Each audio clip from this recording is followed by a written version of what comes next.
បាទសួស្តីអ្នកនរគ្នាថ្ងៃនេះខ្ញុំសូមបង្ហាញពីការយក message ចាស់យកមកវិញដោយយើងចូលមកកាន់ Facebook ចូលកាន់ Facebook ហើយអ្នកនរគ្នាចុចយកmenu ហើយអ្នកគ្នាអូសចូលមកក្រោមយកពាក្យថា setting and privacy ចុចយក setting privacy ចុចយក setting តមកអ្នកនរគ្នាយក account center តមកអ្នកនរគ្នាអូសចុះមកក្រោមរកពាក្យថាយក information ត្រង់នេះតមកអ្នកនរគ្នាចុចយកពាក្យថា download យក information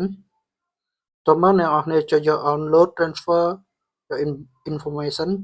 ជ្រើសរើស account Facebook របស់អ្នកទាំងអស់គ្នាចុច next តមកអ្នកនរគ្នាចុចយកទី2ហើយអ្នកនរគ្នាអូសចូលមកក្រោមយកពាក្យ message នេះទី3អ្នកនរគ្នាអូខេចុច next ទៀតអញ្ចឹងអ្នកនរគ្នាចុចយកពាក្យ download device អ្នកនរគ្នាចុចយក date rank នេះ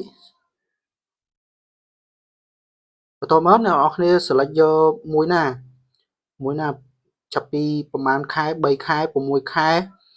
3ឆ្នាំអញ្ចឹងអ្នកនរគ្នាចុច select យកមកអ្នកនរគ្នាចង់ជ្រើសរើសយកមួយណាហើយចុច save នោះជាការស្រេចហើយក្រុមហ៊ុន Facebook គេនឹង approve មកឲ្យអ្នកនរគ្នាហើយអ្នកនរគ្នានឹងបានឃើញនៅ message ដែលចាស់អ្នកនរគ្នាបានលុបចោលសម្រាប់អ្នកដែលងើងក់ខឹងគ្នាអីអូខេអាចsave វីដេអូនេះ share វីដេអូនេះដើម្បីទុកមើលនៅថ្ងៃក្រោយអូខេវីដេអូខ្លីមានប៉ុណ្ណឹងអរគុណច្រើន